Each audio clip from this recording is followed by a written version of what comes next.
Welcome to this introduction to Christian nationalism. 15 years ago, when I taught a seminar about this movement, most people thought the religious right's power was diminishing, but here we are. Christian nationalism has grown more powerful than ever.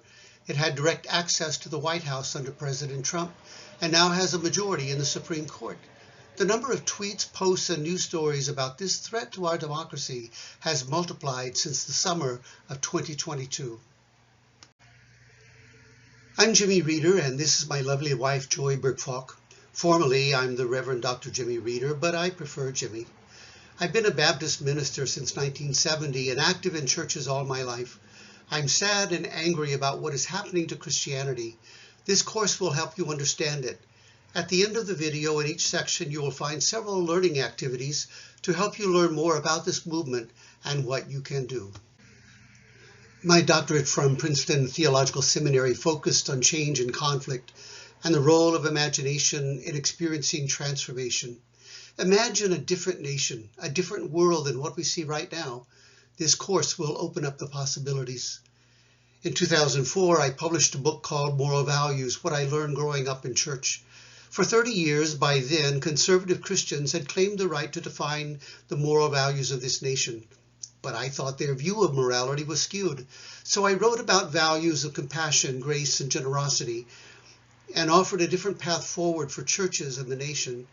In this course, you will learn how to talk about core values with people who see the world differently. In 2006, I taught a seminar on the merging of the religious and political right and its growing power. We learned some of the history of the movement, who the leaders were then, how its power was growing every year, and what we could do about it. In this course, we will look at the history and leaders of the movement, what they want and what we can do. In August 2002, I attended both days of the Reawaken America tour in Batavia, New York. I sat through 20 hours of rapid-fire speakers, their conspiracy theories and their lies, their demonizing of everyone who disagreed with the movement, and their call to arms. Michael Flynn is their general, and they are his army for a holy war, according to PBS Frontline. In this course, we will learn what this movement wants to happen and how we can challenge it. I post in my blog every week about Christian nationalism and the global authoritarian movement it is part of. And now I'm creating online learning opportunities for you and others to understand where it came from, why it's growing in power, how it is a real danger to democracy, and what we can do to change the direction of our nation. The most common reaction of people as they learn about it all is fear. This is scary and terrifying. Fear, though, is not a good reaction to what's happening. Fear drives people, but the reactions it provokes lead to anger and a rush to defend against an enemy that we don't understand. Fear is understandable, perhaps appropriate, but it will not lead us to the change we need. Hope empowers people, not fear, and I want you to move toward hope in this course. The question I hear most is, what can we do? There are no easy answers. I certainly don't have all the answers. Who does? There are no step-by-step solutions, perhaps, but here are 3 things we can do that we will focus on in this brief course. First, we can listen and learn. Second, we can challenge the movement. And third, we can tell a story of hope. I'm someone who wants to take action. Just do it. Decide what needs to be done and go for it. At least that's one part of who I am. The other is to listen and learn before I act or speak. I've learned that a rush to action without listening and learning leads to deeper division. Here are 5 ways we can listen and learn. Engage people without attacking the person. As much as possible, listen without judgment and without response. And when we do respond, choose to be non-reactive and respond to what was said and not the person. Second, speak with them without arguing. What has argument ever solved? Conversation means allowing each person opportunity to speak. Don't interrupt quickly. Give the person time to speak. And if the person only wants to argue, then walk away respectfully. And third, ask questions to invite thoughtful responses from them. Ask open-ended questions like, can you tell me more about why you would say that? Expect them to answer questions thoughtfully and respectfully, and if they don't, end the conversation. Open-ended questions mean they cannot answer yes or no. Can you tell me more? Can you tell me why? These questions require them to think or admit they don't want to. And fourth, listen to understand. We often let the person talk without really listening until we can say what we want to say. But be aware of that and just listen. When you do respond to what the person said, summarize or paraphrase what you heard in order to clarify. Did I understand that right? There's no point in continuing a conversation where you are talking past each other without understanding. And last, what Christians call the golden rule, all religions have some version of it. Do unto others as you want them to do unto you. It's a universal practice to live by. I want the person to respect me and listen to me, so that's what I do. I want the other person to take time to understand, even if we don't agree, so that's what I do. Our first action is to learn all we can and seek to understand why. This is personal for me for two reasons. I have spent over 50 years as a Christian minister. I am both angry and sad with what is happening. Some of my family members are at least on the edges of the movement, so I want to understand. I want to listen and learn. We do want to listen to other people involved in this movement, individuals we know. We also need to listen to what leaders of the movement are saying. Listen and believe them when they say what they want and what they plan to do. Before we do that, some history of the movement might be helpful. It's important to know what is behind what they say and do. Since January 6, 2021, the nation has become aware of Christian nationalism. In the past 3 months, the number of tweets and posts and articles has shot up. But in some ways, this is not a new phenomenon in our country.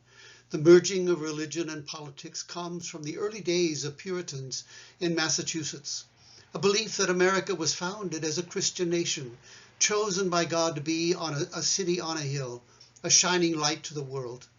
What's new is that there is an organized, well-funded movement that believes the laws of the land and leaders of the government should be Christians, at least guided by what they are convinced are Christian principles, what they call a biblical worldview.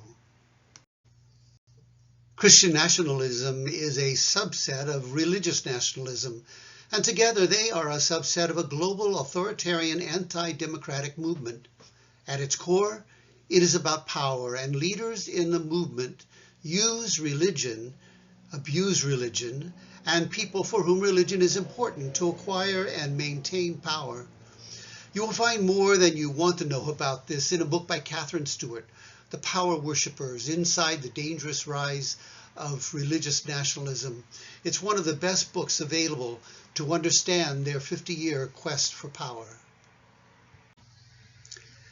Let me introduce you to key leaders of this movement, both in its early years and then today. Rousas Rushdoony, founder of the Christian Reconstructionism movement, the core theology of it all. Even leaders in the movement do not always know who he is or realize that his ideas from the mid-20th century provide a foundation for it all. There was Paul Weyrich, co-founder of the Heritage Foundation and the Moral Majority with Jerry Falwell. His influence in establishing the movement was immense, creating organizations and think tanks, recruiting major funders and new leaders, and guiding the early years of the modern movement. Tim LaHaye was co-founder of the Council for National Policy. It's a secretive Christian right organization of funders and activists. You may know him as co-author of the Left Behind series on the End Times. But the Council for National Policy has worked for decades behind the scenes to guide this movement. There's Jerry Falwell from the Moral Majority, of course, and founder of Liberty University, where for decades now, movement leaders have been trained in law and politics and journalism and religion. James Dobson founded Focus on the Family and led it for many decades. He has a huge influence on the Christian evangelical movement from the early 1970s. His work in more recent years moved from religion and morality to politics, and who makes the laws and leads our government. His voice for many evangelicals continues to be important, including when he supported Donald Trump for president. Pat Robertson founded the Christian Broadcasting Network, one of the first Christian broadcasters and an influential TV preacher. He ran for president in 1988 and has been a leader in the developing Christian nationalist movement. There's Tony Perkins, who founded the Family Research Council. It promotes what it considers to be family values. It opposes and lobbies against access to pornography, embryonic stem cell research, abortion, divorce, and LGBT rights. And at the age of 59, he wields tremendous power among Christian nationalists. Some of these early movement leaders are gone, or they are in their 80s and 90s. None but Tony Perkins are still influential movement leaders. So who does influence the movement today, beyond Michael Flynn and the Reawaken America tour? There's Ralph Reed. He led the Christian Coalition in the early 90s and founded the Faith and Freedom Coalition in 2009. He organized widespread distribution of values voters' guides in churches across the country. And at 61, he continues to be an influential organizer for the religious rights. There's David Green. Most people maybe do not know his name, but he is the founder of Hobby Lobby, billionaire funder of the movement.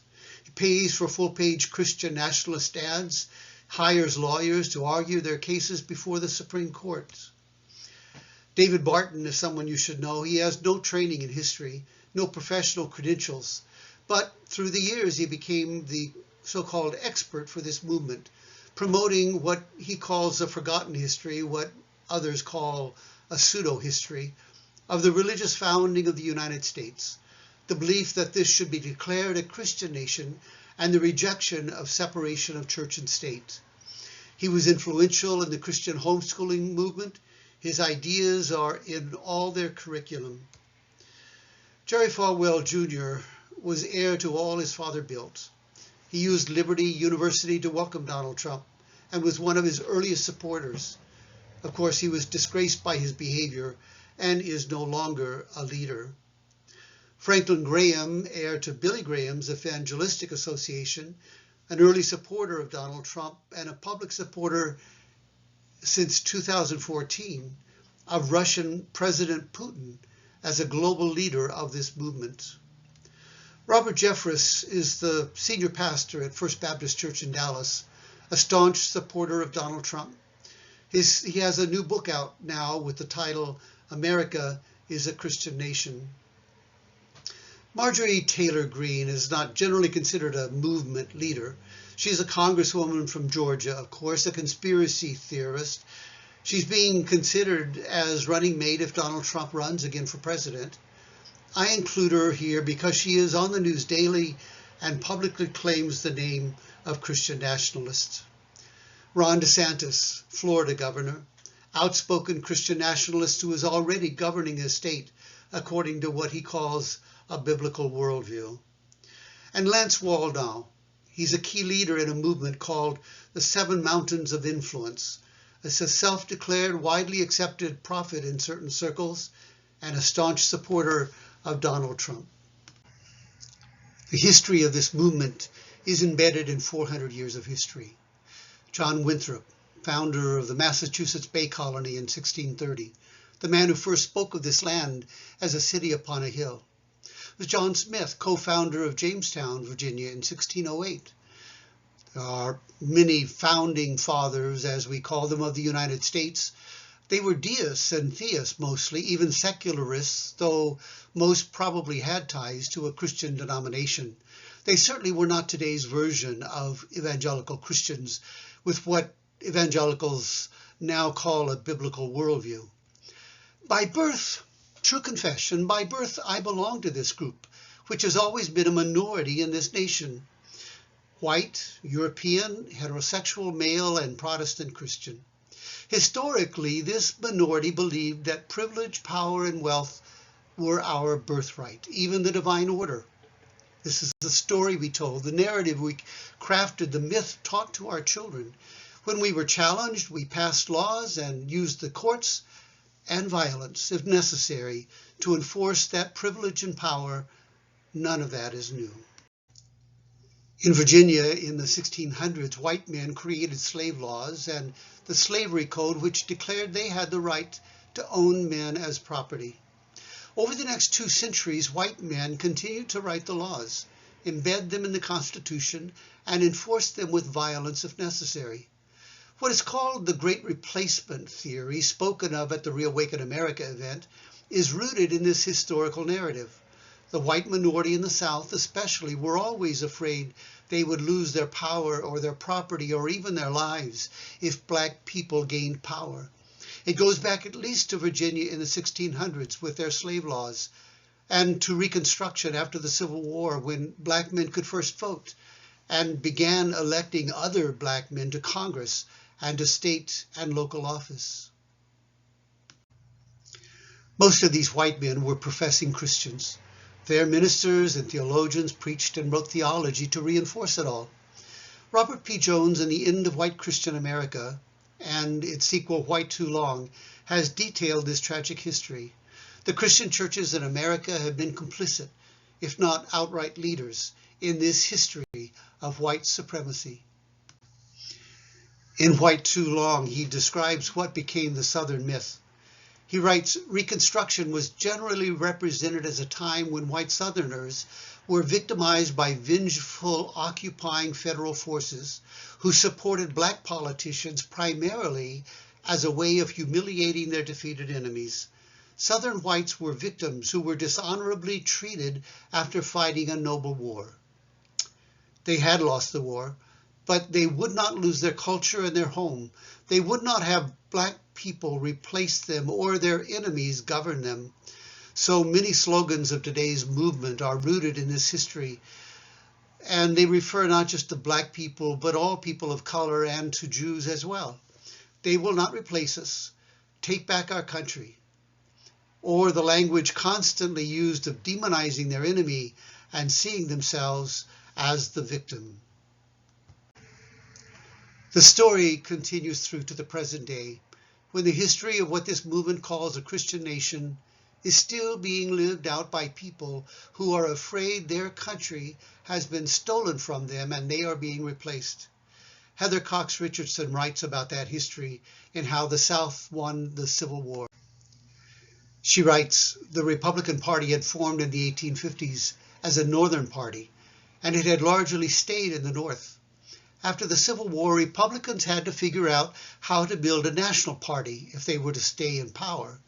In the presidential election of 1880, the South went solidly against the Republicans, and it would stay that way until the 1970s. So Republicans began to look west to resurrect their fortunes.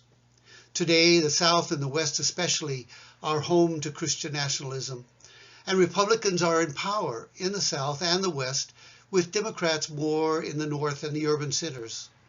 All of that has flipped, and there is no truth to what some in the movement are now saying, that today's Republicans are the heirs of Republicans responsible for freeing the slaves. It's just the opposite. Nancy McLean, another historian, picks up the story in the 1950s and 60s in her book, Democracy in Chains, The Deep History of the Radical Right Stealth Plan for America. Her focus is not on Christian nationalism, but it overlaps. Here's what she says. The new conservative movement made the headway they did in the South because in their essence, their stands were so familiar. Goldwater did best in the part of Virginia, like that of the nation as a whole, that was most resistant to civil rights reform. White Southerners who opposed racial equality and economic justice knew from their own region's history that the only way they could protect their desired way of life was to keep federal power at bay, so that majoritarian democracy could not reach into the region. Sarah Posner covers this movement in a more focused way in her book, Unholy. She writes especially about white evangelicals in the days of Donald Trump, but what she describes fits the movement as it has grown over the past 50 years. And her description fits what I experienced in Batavia at the Reawaken America event. She writes in her book about anointed leaders who represent themselves as modern-day prophets and apostles, able to receive revelations directly from God. Revelation knowledge supersedes facts and reason.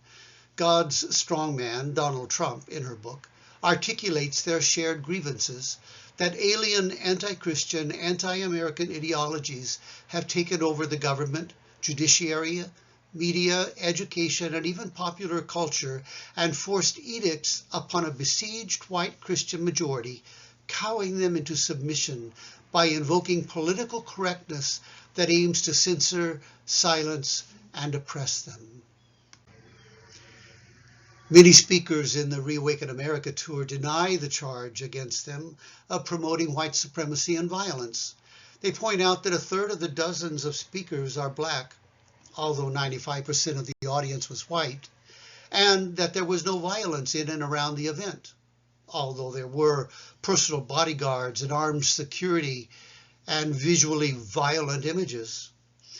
However, the myth of a Christian nation chosen by God dominated the whole event, and this nation, of course, has historically been controlled by white men. The ideas and language of systemic racism and white supremacy are anathema to this movement.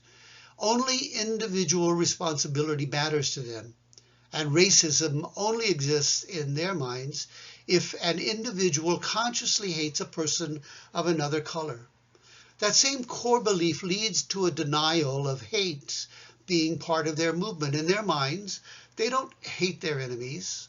Liberals, Democrats, LGBTQ folks, and Jews, for instance, they just oppose them because, in their words, they are evil. Strange reasoning to us, perhaps, but there it is. In his testimony before the House Select Committee investigating the January 6th attack on the Capitol, Judge J. Michael Luttig spoke about a clear and present danger in this nation. As a lifelong Republican, he said that Republicans must start speaking to Democrats as fellow Americans that have a shared destiny and shared hopes and dreams for America. How do any of us speak of what Judge Luttig described as shared hopes and dreams for America? First, as we have been talking about, we must listen and learn all we can about the movement and people within it. The second important thing we can do is challenge the movement. But how?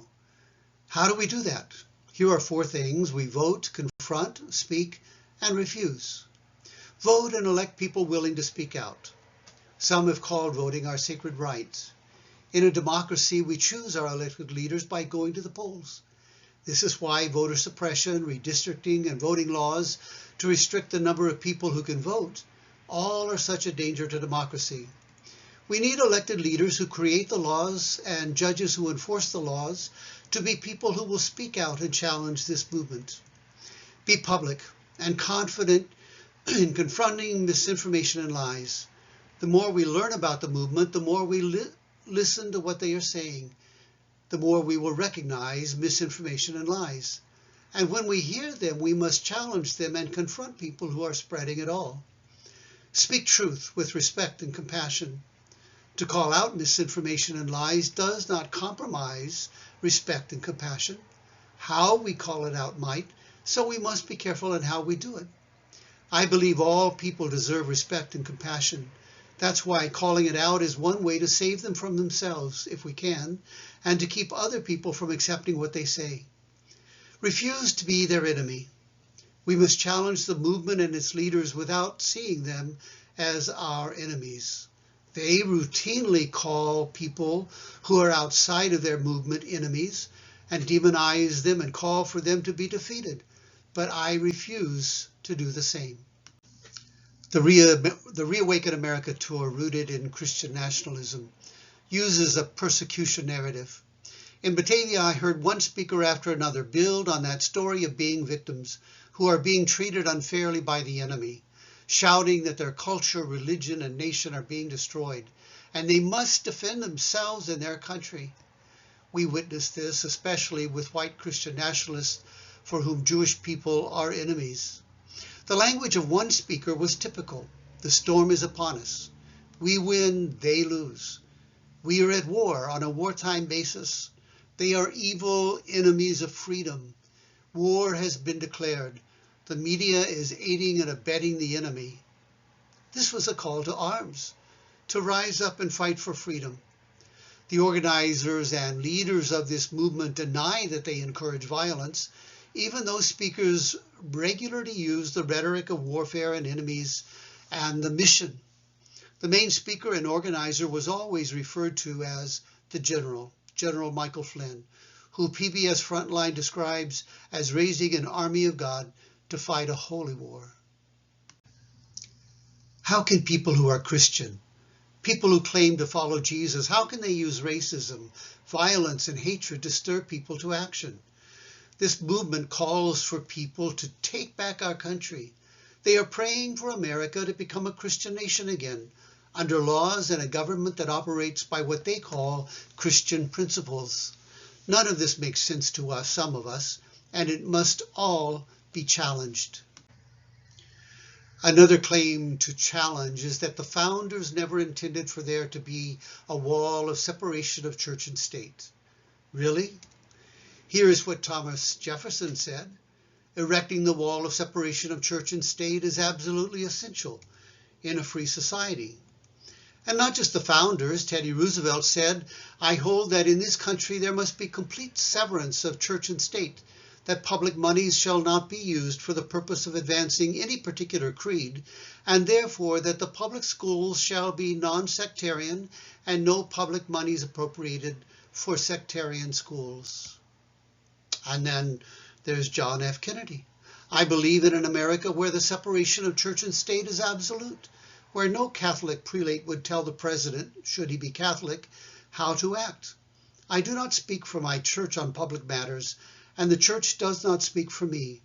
The same should have been true for Donald Trump as president. Even Ronald Reagan, who used to be the Republican president to emulate, said, we establish no religion in this country. We command no worship. We mandate no belief, nor will we ever. Church and state are and must remain separate.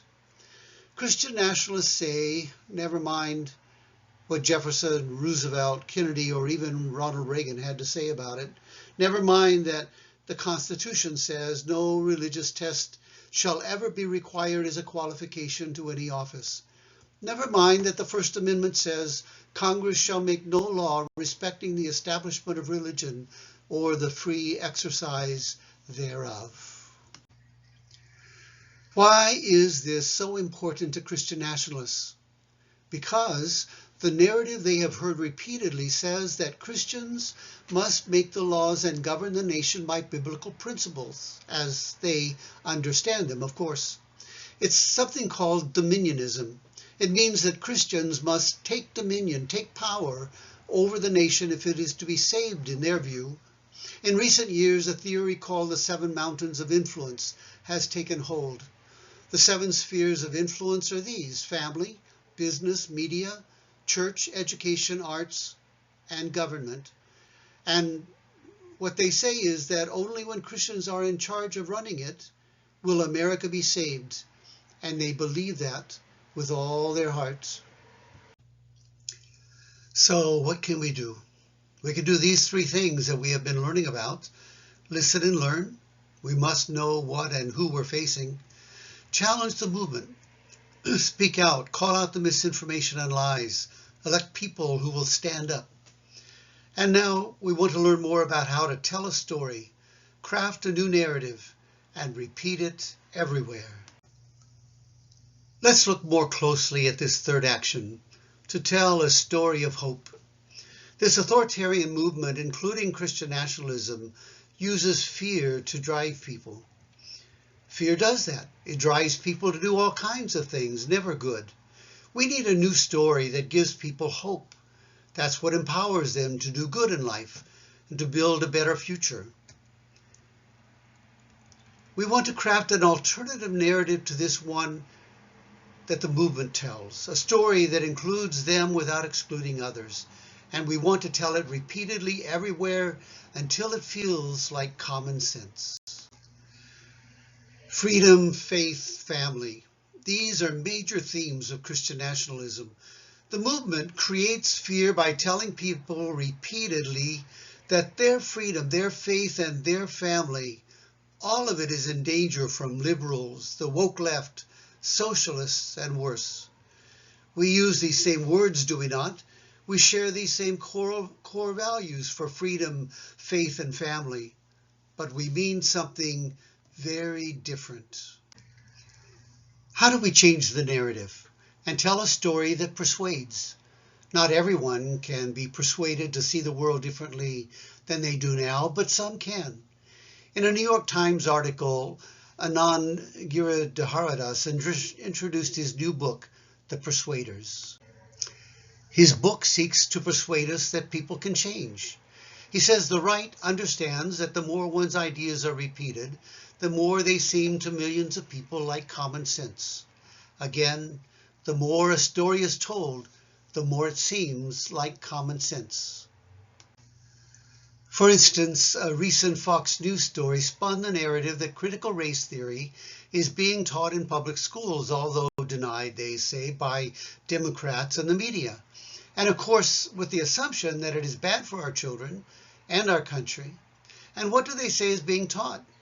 Systemic racism, unconscious bias, white people have white privilege, America is a patriarchal society, gender is an identity choice. My response was to say, and all of that is true in my view, but they know that their audience believes all those things are wrong, even evil, because they have told them so repeatedly. The dark narrative of Christian nationalism and the larger authoritarian movement stirs up people's fears and offers a false hope rooted in a false history. They want to go back to an imagined golden time when everything was good, but it never was. Not for most people, not for those who never enjoyed the privilege, wealth, and power of white heterosexual men, often professing Christians. It was never as good for other people. Our country will soon be majority non-white and non-Christian, and this movement stirs the fear and anger many people feel in this changing world. Their leaders use this reality to persuade people that it's common sense that they must save themselves and their country, whatever it takes, including violence. People who have now experienced, perhaps for the first time, some freedom and privilege, refuse to go back. That's what Christian nationalists fear and fight against, the very idea of a true democracy in a diverse, empowered nation. The power of persuasion lies in telling a story that will win the heart and soul of people. For us, it must be a narrative that instills hope in a better future because people need hope.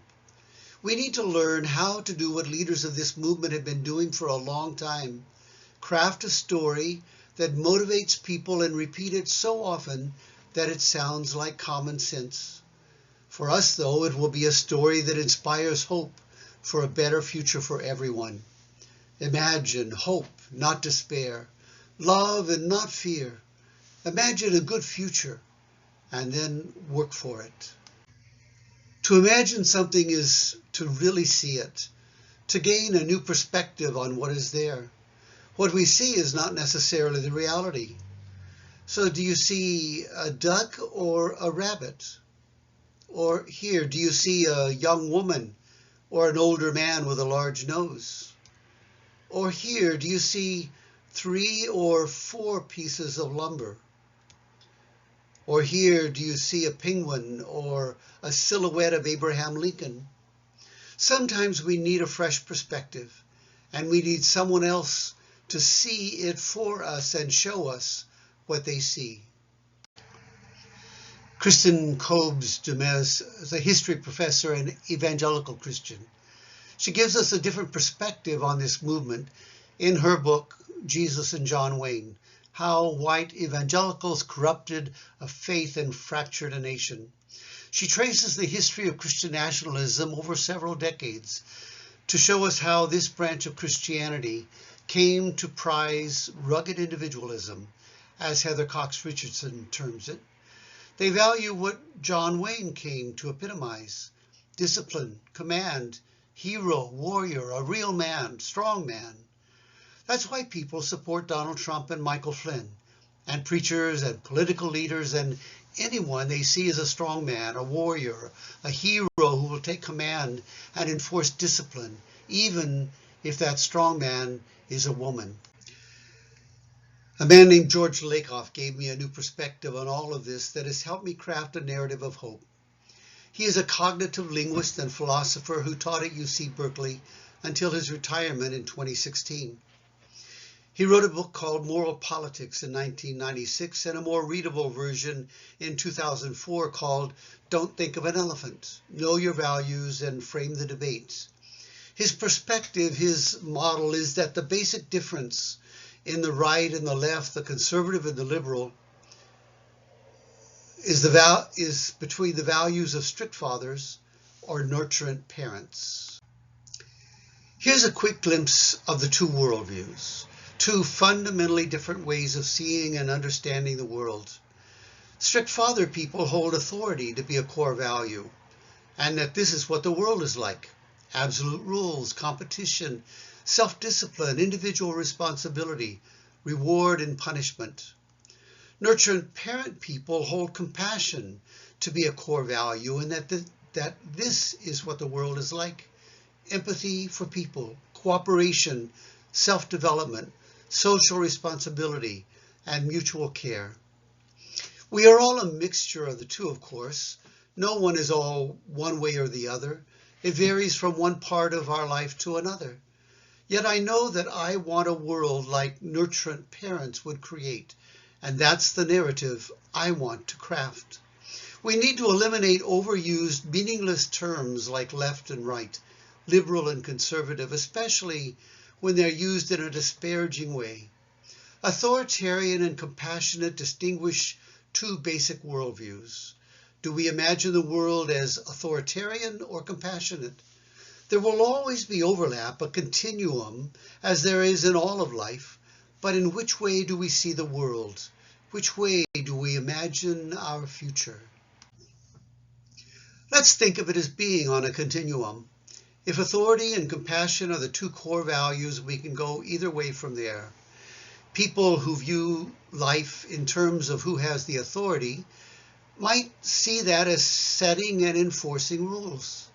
Compassion, or mercy as they might say it, can be exercised in enforcing the rules, but the rules come first. Or they might go the other way from authority and believe that having power to exercise authority and set the rules for everyone is how the world works. What some call power over people, believing that power is limited, that the power belongs to them. It is a power of fear, that is, it's fear that keeps them in power.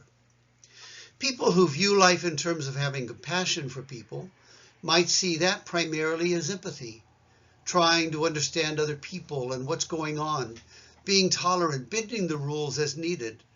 Or they might go the other way, all the way, and believe that showing love to people is how the world works. Love is power as well, but a different kind, power with or shared power, and unlimited, a power that belongs to everyone. This is the power of love, and love drives out fear. Another way to think about different worldviews is how we use the word justice. Is it retributive justice, retribution, punishment, or vengeance? Or is it restorative justice, to restore, to heal, and reconcile? These different ways of seeing the world have always existed. They are not new. In the Hebrew Bible and Christian scriptures, both views of justice can be found. And as a Christian minister, I am aware of how in the history of Christianity there has always been a tension between these two ideas of justice, just as there are today. How we see the world, our perspective, our worldview, changes how we understand these three things: freedom, faith, family. How we imagine the world to be can unite us or divide us. Those of us active in Christian churches know all too well how divided Christianity is, with some people saying that other people are not even Christians, if that's what they believe. I assume it is that way in all religions as well. And in the political realm, the difference leads us toward authoritarian government or democracy. How do we imagine the future? What is our hope? Which is our worldview, our way of seeing the world? This is not about being Christian or non-Christian. It's not about being Republican or Democrat. The same divide is found in every religion and political context. Our challenge is to craft a narrative as nurturant parents with empathy and compassion that fits with social responsibility and restorative justice. Let's look briefly at each of our themes: freedom, faith, and family.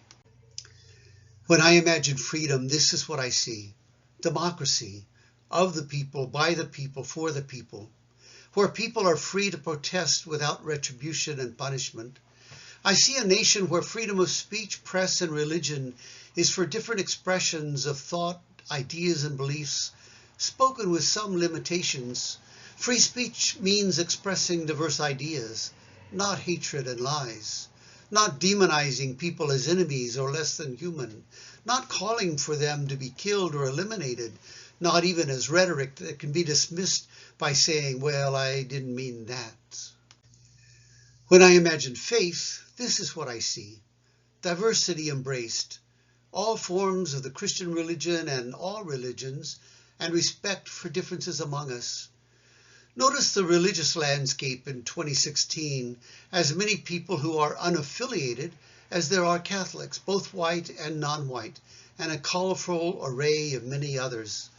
In the diagram of global religions, the group of secular, atheist, non-religious is the third largest faith group behind Christianity and Islam. I imagine a world where all are welcome. And when I imagine family, this is what I see: a medley, or maybe what I hear, a symphony with beautiful music blending together from all kinds of families, large and small, gay and straight, all colors. People choose to love whom they will and live together in their own ways. So what can we do in a world divided by competing, even opposing values? How do we respond to the dangers of a movement threatening to take power and govern in ways so contrary to what we see as moral or good? We can do these three things. We can listen and learn, challenge the movement, and tell a story of hope.